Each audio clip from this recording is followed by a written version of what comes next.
Australia is a continent that has suffered greatly from human impact. At different times, settlers from Asia and Europe introduced a vast array of animals for which the isolated territories were completely unprepared. There was no natural population control, nor was nature adapted to coexist with the introduced species. As a result, Australians are suffering enormous losses because reintroduced foxes, along with dogs and cats, prey on domestic livestock, while environmentalists argue that each of these animals also contributes to the extinction of endemic species that were utterly unprepared for such neighbors. Among the animals harming already battered Australia are donkeys, and their damage is far more serious, affecting both biodiversity and soil fertility. And do you know what's most surprising? Traveling through Australia, you can reach a place where donkeys were intentionally released onto land that could hardly be considered fertile. Why? Today we're going to find out. When European settlers arrived in Australia, they brought horses with them. These animals are versatile. They can be used for transportation, hauling loads, and, thanks to their strength, are ideal for agriculture. However, there was a problem. These plants, gastrolobium and oxylobium, are endemic to the Australian continent. They contain a highly toxic compound that the imported horses were unprepared for, as it is deadly to the animals. People reasoned that if donkeys had a digestive system resistant to the poisonous plants, why not use them instead of horses? Furthermore, donkeys don't need to drink as much water as horses and other large animals. It was the ideal solution, one that was actively used for many years. However, with the advent of the first cars and railways at the beginning of the 20th century, donkeys fell out of favor. Human inventions are easier to manage and have a greater capacity for survival. Donkey owners, unwilling to bear the costs of maintaining and transporting abandoned animals, simply turned them away.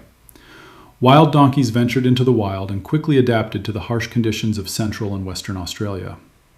Thanks to the absence of natural predators and their ability to survive even the driest periods, they not only survived, but reproduced at an alarming rate. Currently, around 5.7 million wild donkeys live in Australia, making this population one of the largest in the world. Under favorable conditions, the annual growth rate reaches 25%, and without specific control measures, the population continues to grow rapidly. As early as 1949, the authorities in Western Australia officially recognized wild donkeys as pests, but no coordinated control effort was undertaken until the 1970s or 80s. As a result, the animals caused serious damage to Australia and continue to do so. The massive presence of donkeys in Australia has caused serious changes to the landscape and the deterioration of ecosystems. To begin with, the pressure of their hooves on the soil, calculated per unit area, is 1.5 times greater than that of cattle, leading to soil compaction and reduced permeability. Water, which is not absorbed into the soil, remains on the surface, eroding the thin, fertile layer with strong winds and rainfall. Seed germination is virtually blocked, and vegetation cover does not recover, especially after extreme droughts. The intensive consumption of wild vegetation by donkeys renders grasslands unsuitable not only for native kangaroos and capybaras, but also for cattle. When farmers attempt to restore grazing to degraded land, donkeys eat up to 2.5% of their body weight per day, often destroying young shoots and root systems of many shrub and grass species. This not only leads to desertification, but also reduces biodiversity. Sagebrush, endemic grasses, and valuable forage plants for birds and small mammals disappear. Added to this are the economic losses for farmers and rangeland owners. Wild donkeys break and damage fences, drive livestock into poorly fenced areas, destroy watering troughs, and sometimes leave behind ruts filled with sediment. The cost of restoring farms and fragmented infrastructure is estimated in the millions of dollars. Australian cattle are killed annually, and government compensation and controlled hunting programs in some regions cost the budget hundreds of thousands of dollars a year. To combat the invasion, the Western Australian government and federal infrastructure have developed several approaches. For example, the most radical is mass culling, carried out by both ground crews and helicopter squadrons. Modern technologies allow helicopters to be equipped with thermal cameras to detect animals in the bush canopies, and GPS tracking helps plan the culling routes. As a result, around 570,000 donkeys have been culled in recent decades. These are enormous numbers. Despite this, each group of donkeys captured is quickly replaced by new ones, and due to the expanding range of the animals and variable weather conditions, control remains fragmented. The difficulties are compounded by social tension. Many farmers complain about the damage caused by the donkeys, but at the same time criticize the culling methods as inhumane. Social activists and animal rights advocates oppose mass culling and demand more humane methods, ranging from humane capture and sterilization to the commercial use of meat and hides for traditional medicine. However, none of these approaches have become widespread so far due to their high cost and logistical challenges in remote regions. Nevertheless, there are other options for managing donkeys besides culling, and it must be said they are incredibly useful and could become a kind of salvation for Australia. At Kachana Station in the Kimberley region of Western Australia, farmers have, for the first time, succeeded in turning wild donkeys, once considered enemies of the landscape, into a key tool for its restoration. For some time now, farmers have concentrated a herd of between 110 and 250 donkeys in particularly depleted areas where the hardened soil crust prevented moisture penetration and seemed entirely incapable of being fertile under normal conditions. As you'll see, donkeys know how to trample the soil, and they do it very well, so much so that they even outperform other domestic animals. In many areas, this is detrimental, but in such degraded lands where the crust has become a permanent barrier, donkeys surprisingly help. Under the weight of their hooves, the compacted layer breaks up, allowing rainfall to finally reach the ground, instead of running off to places where water isn't needed. Consequently, thanks to donkeys, plants can grow in a territory where a lack of vegetation has become the main characteristic. Moreover, as donkeys walk, along with breaking up the crust, they help the sparse local grasses mix with the topsoil, forming a natural mulch that retains rainwater for a long time and gradually decomposes, enriching the soil with organic matter and nutrients. Thanks to this living cultivator, in Kachana, the long-awaited permanent streams appeared as early as the first season after the abundant rainfall. The water didn't run off the surface, but seeped into the soil profile, nourishing the roots of grasses and shrubs. Local ecologists confirm that the soils in the grazing areas are noticeably darker, softer, and more nutritious, and that thickets of hooked shrubs and grasses have sprung up among the rocky slopes, where previously everything was barren. In addition to mechanically aerating the soil, the wild donkeys of Kachana perform another important function. They reduce the risk of severe wildfires. Researchers from Queensland University of Technology installed surveillance cameras on the station's land and discovered that areas with donkeys accumulate significantly less dry grass and brush on the surface.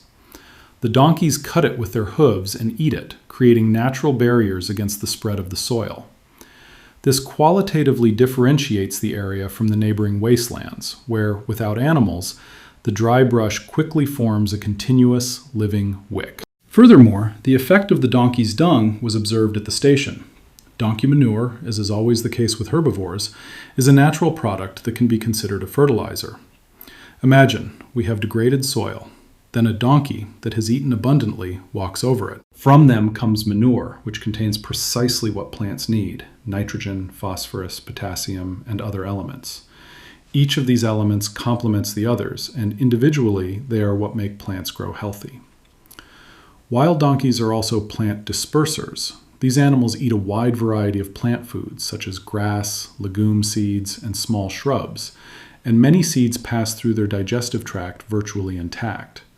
Upon reaching the manure, they find themselves in a medium with sufficient nitrogen, phosphorus, and potassium, creating ideal conditions for germination. Furthermore, research shows that seeds that remain in the digestive system of ungulates germinate faster and with greater viability than those that remain on the soil surface.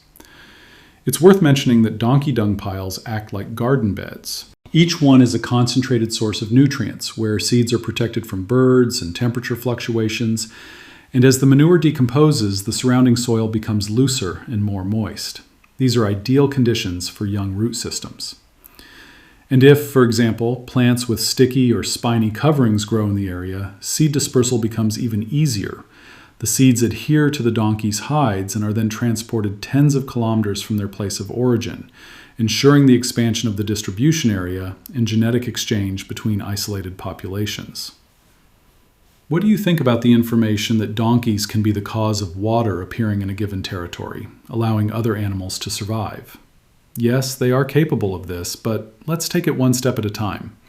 Scientists hypothesize that the role of animals as water engineers dates back to ancient times, to the late Pleistocene, when gigantic diprotodonts, the largest known marsupials in history, and other large herbivores roamed Australia, their hooves and powerful bodies creating pathways to deep aquifers.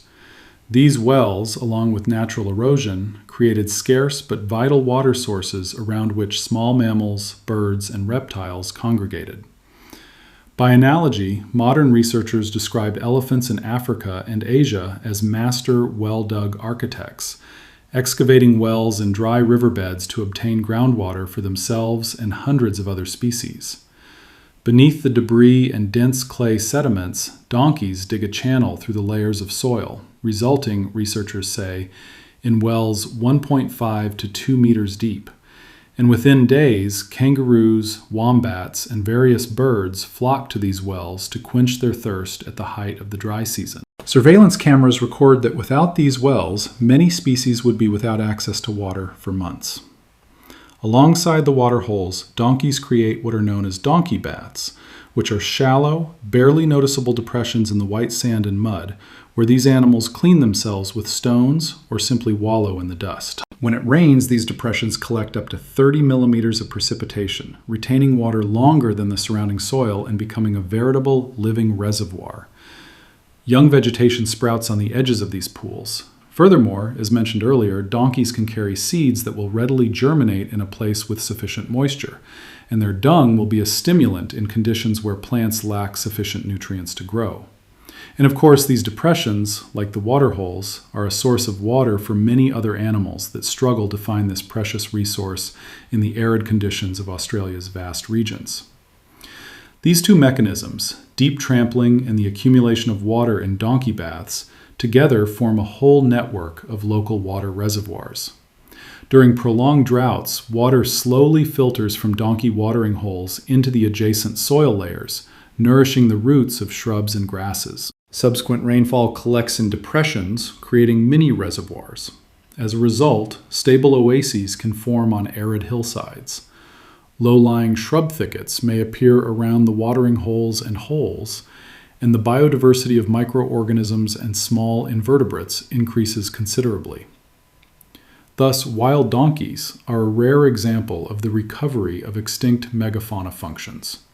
They not only obtain water, but also structure the landscape and restore the microclimate. Furthermore, donkeys can be a driver of increased biodiversity in arid zones. Animals, from reptiles to marsupials and birds, have benefited from this. However, all these impressive effects don't yet mean that donkeys in Australia have gone from being pests to saviors of degraded land. For example, the experience of Chris Hengeler, the driving force behind everything that has been tested at the Kachana station, is more of a local success story than a large-scale scientific discovery. The farmer himself emphasizes that the success depends on the unique combination of climate, soil, and topography in the Kimberley region, and that any other region with different hydrology and flora could yield very different results.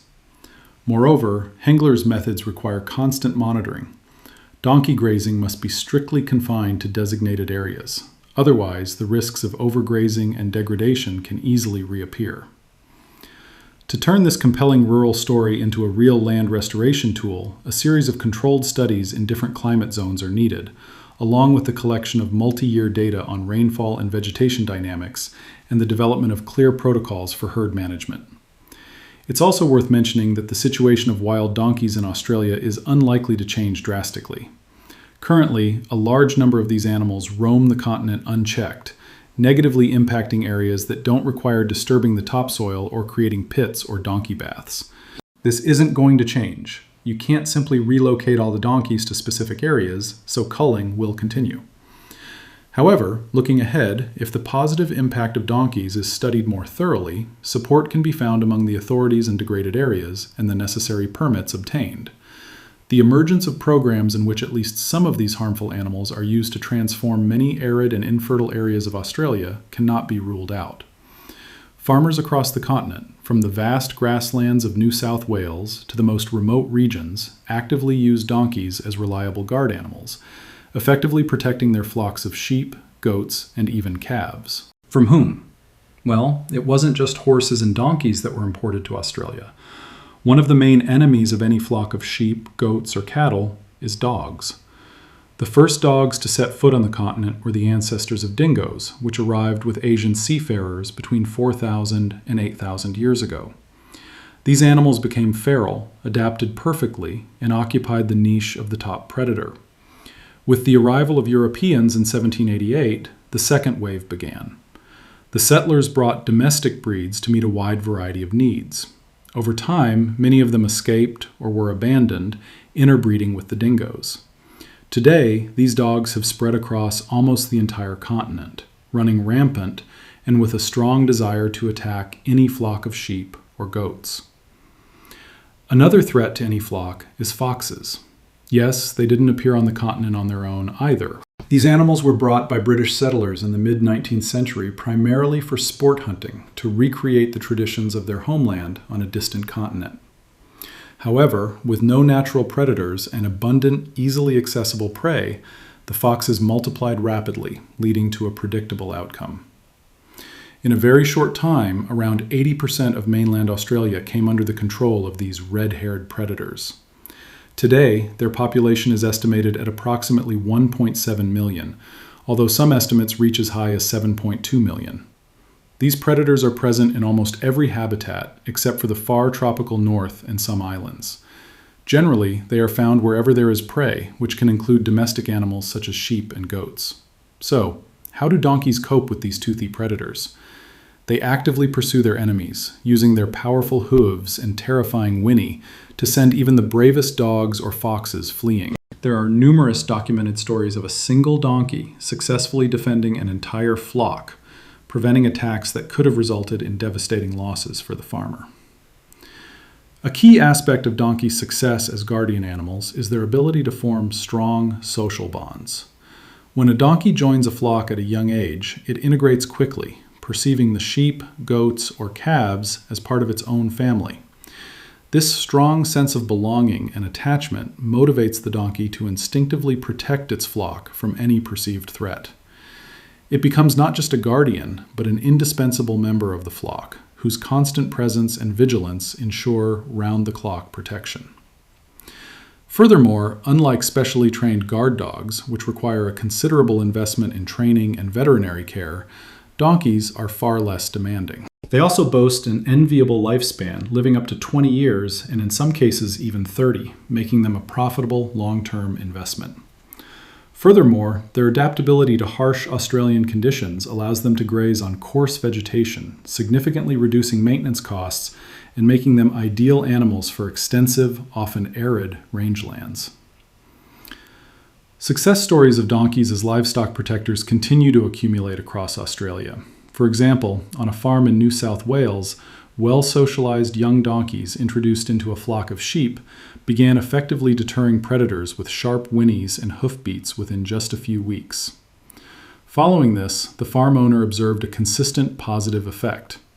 After the donkeys were introduced, livestock losses dropped dramatically, and on some farms they disappeared altogether.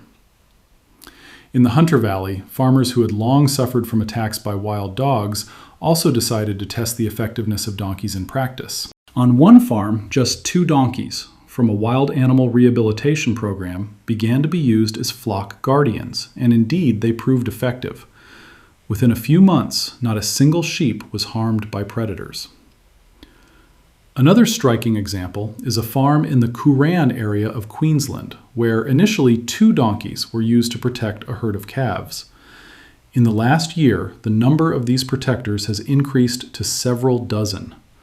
According to the owner, the donkeys demonstrate an amazing ability to sense the proximity of danger even before people or technology can detect it. Yes, at this point, it can be said that all this has nothing to do with wild donkeys. For these animals to become, if donkeys are to be used as guardians of sheep or goats, it's necessary to integrate them into the flock from a young age. Actually, no. For example, there's the Last Stop Donkey program, which captures wild donkeys from areas where they cause damage and then relocates them to flocks and trains them to become effective livestock guardians. So even the wildest and most destructive donkey doesn't have to be killed, as it can be very useful.